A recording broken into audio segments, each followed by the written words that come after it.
Station से आगे चढ़ के ऊपर जाएंगे तो इतना पतला रास्ता है कि आपको 2 घंटे 3 घंटे जाम से निकलने में हो जाते हैं। ये सब विधायक जी को नहीं दिखता, ये अधिकारियों को नहीं दिखता, ये पुलिस वालों को नहीं दिखता। विधायक जी बिल्कुल रिश्वतखोर हैं, भ्रष्टाचारी हैं, वो ईमानदार नहीं है। अगर से ये पार्टी की हैं तब ये बचे जा रहे हैं हर जगह से। ये पार्टी से नहीं होते, ये किसी और पार्टी से होते तो इनके खिलाफ अच्छी से अच्छी कार्रवाई होती। तो रमेश जी आपको मुगलसराय में नहीं दिखते, वो सलाखों के पीछे दिखते हैं। डीडी नगर में भाजपा ने चेयरमैन ही अपना खो दिया, चंदौली से लोकसभा भाजपा से के हाथ से निकल गया। तो विधायक जी को अब ये एहसास होने लगा, ये जानने लगे कि आने वाले समय में अगर मैं भारतीय जनता पार्टी से टिकट मुझे मिलता और मैं चुनाव लड़ता हूँ या कोई भी चुनाव लड़ेगा, वो यहाँ से जीत नहीं पाएगा। तो ऐसा नहीं ना कि अब विधायक जी नया घर तलाश रहे हों। विकास पुरुष सांसद थे, पूर्व सांसद भाजपा के डॉक्टर महेंद्र नाथ पांडे, वो कभी कभी आते भी थे। योगी आदित्यनाथ भी कह दिए मंच से कि वो समय पर नहीं आते थे, लेकिन आते थे। अगर 1 बजे कहे तो वो 1 बजे नहीं आते थे, वो आते थे 5 बजे 6 बजे, लेकिन आते थे। लेकिन बीरेंद्र सिंह ने साफ कर दिया कि ये बाहरी हैं। अब जनता ने ये जान लिया कि वो वास्तव में बाहरी हैं। मुझे भी कह सकते कि मैं भी बाहर से हूँ, मैं भी वाराणसी से आती हूँ, मगर जिस वक्त मैंने इस जनपद चंदौली में आई, मुगलसराय में आई, डीडी नगर में आई, और जनता की बात आपने धमाका टाइम्स पर रखा।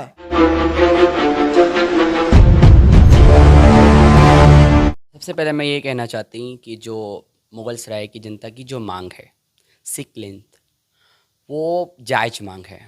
ठीक है, जनता परेशान होती है और जाम की समस्याओं से बहुत जूझ रही है, कई बारों से जूझ रही है।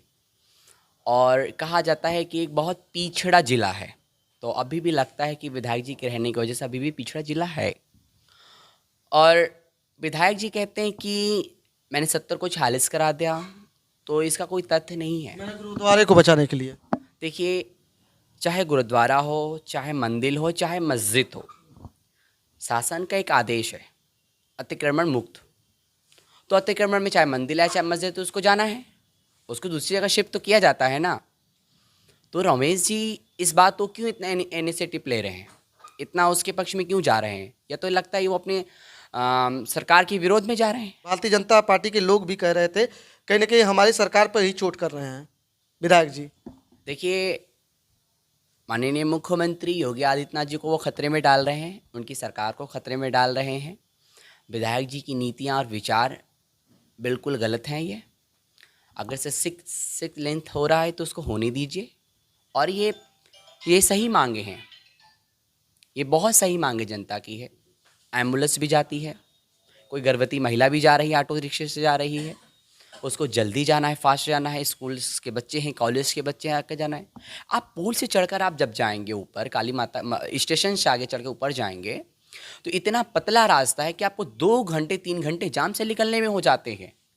ये सब विधायक जी को नहीं दिखता, ये अधिकारियों को नहीं दिखता, ये पुलिस वालों को नहीं दिखता, ये ट्रैफिक पुलिस को नहीं दिखता। ये विधायक जी ऐसा कौन सा ऐसा प्रस्ताव लाना चाह रहे हैं, कौन सा ऐसी नीतियाँ लाना चाह रहे हैं जिससे लोग मान जाएंगे?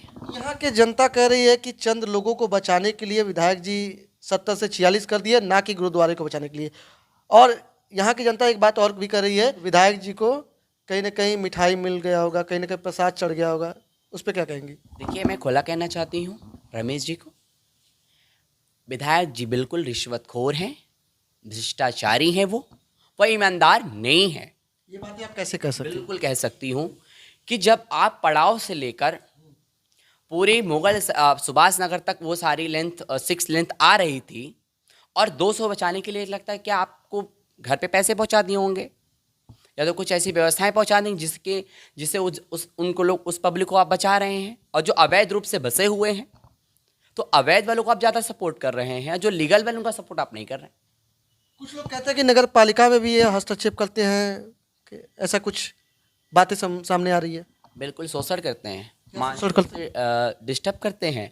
जो वहाँ नगर पालिका की जो एक किन्नर अध्यक्ष बनी है उसको परेशान करते हैं, उस पर दबाव डालते हैं कि तुम ये नहीं करोगे, वो नहीं करोगे। वो बेचारी ना पढ़ी शिक्षित नहीं, वो समाज के बारे में उसको जानकारी नहीं, राजनीति की अनुभव नहीं, और पहली बार एंट्री होती है उस पे ये उनको शिक्षित ना होने का उस पर प्रभाव और दबाव डालते हैं कि मैं आपको ये कर दूंगा। वो डरी सहमी है, वो कुछ कर नहीं पा रही है।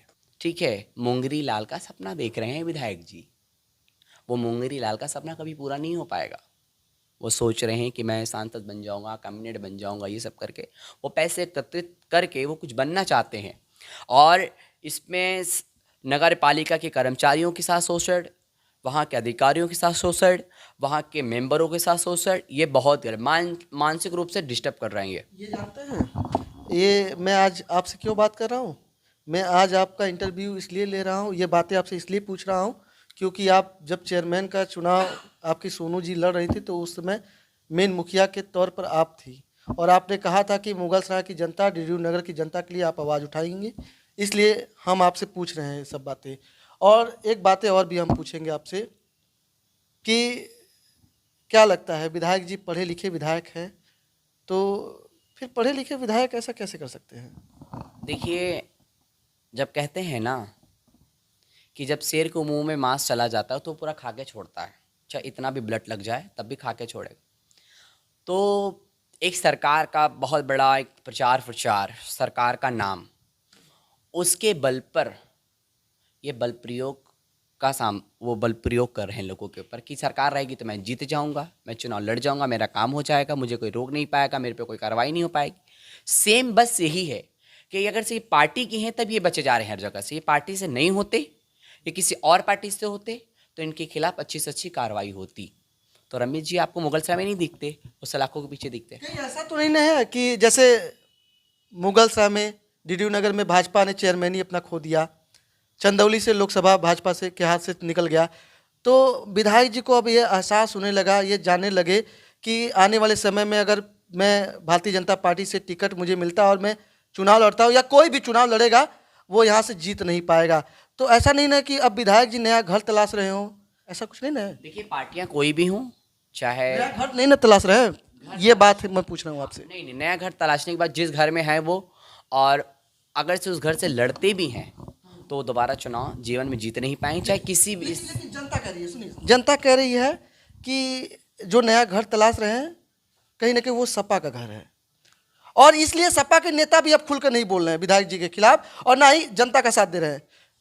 आपके वीरेंद्र सिंह की बात करूं, वर्तमान में सांसद भी हैं और वो कह रहे थे कि हम जनता की आवाज़ हैं, जनता के हित की बात करेंगे, जनता के लिए सोचेंगे।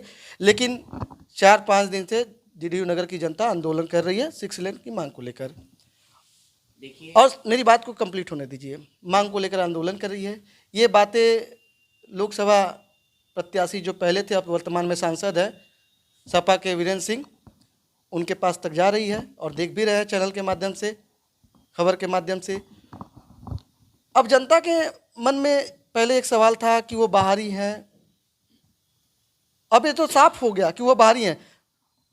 जो विकास पुरुष सांसद थे, पूर्व सांसद भाजपा के डॉक्टर महेंद्र नाथ पांडे, वो कभी कभी आते भी थे। योगी आदित्यनाथ भी कह दिए मंच से कि वो समय पर नहीं आते थे, लेकिन आते थे।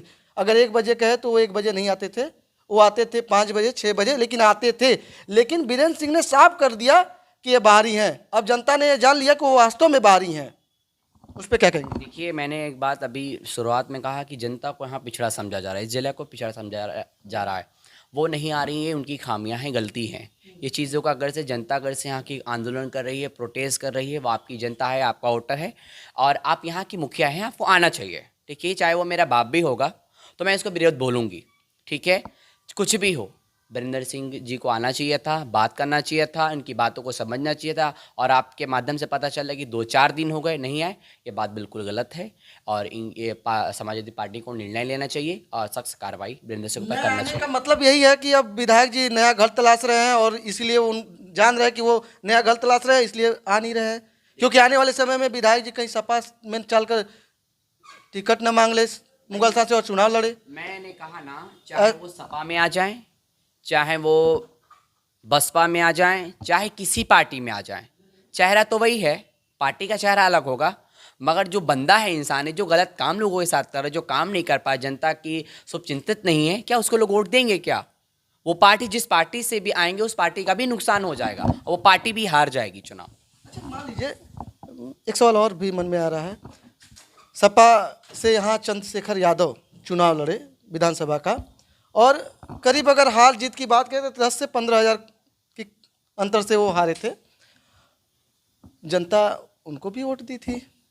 लेकिन वो भी जनता के लिए नहीं सोच रहे हैं। मुझे भी कह सकते कि मैं भी बाहर से हूँ, मैं भी वाराणसी से आती हूँ, मगर जिस वक्त मैंने इस जनपद चंदौली में आई, मुगलसराय में आई, डीडी नगर में आई, और जनता की बात आपने धमाका टाइम्स पर रखा। जी बिल्कुल रखा। और मेरा ये मुगलसराय की जनता मेरा परिवार है पीडीओ नगर, और मैं इसको परिवार मानती हूँ। जब तक मैं जिंदा रहूँगी इस पीडीओ नगर के लिए लड़ती रहूँगी, भले तो चुनाव लड़ूँ या ना लड़ूँ, मेरा चुनाव लड़ने का कोई मुद्दा नहीं है। जब जब किसी तरीके की परेशानी और मेरे परिवार पे किसी तरीके की घटना होती रहेगी या कोई मुसीबत आएगी, हम आधी रात को पीडीओ नगर के लिए खड़े हैं। एक लास्ट सवाल, अब तो जनता सड़क पर आई है 6 लेन की मांग को लेकर, अगर ये मांग पूरी नहीं होती है तो क्या किन्नर समाज भी सड़क पर आएगा 6 लेन की मांग को लेकर? आपका देखिए, समुदाय आए या ना आए, मैं खुद आऊँगी। जब आप अध्यक्ष होकर आप आएंगी सड़क पर तो आपके साथ तो किन्नर समाज आएगा। बिल्कुल आएगा, बिल्कुल आएगा, और बिल्कुल हमारे साथ एक प्रोटेस्ट और के आंदोलन भी करेगा। जब तक हम इस 6 लेंथ नहीं करा लेते तब तक सलमा की भी आवाज़ नहीं रुकेगी। अभी आप सुन रहे थे किन्नर समाज की अध्यक्ष सलमा किन्नर जी को, इनकी बातें और हमारा प्रयास आपको कैसा लगा कमेंट बॉक्स में अपनी राय जरूर दीजिएगा। देश के किसी भी कोने में रहूँगा, दिल में सिर्फ भाव रहता है। मैं आपका दोस्त राजेश गोस्वामी।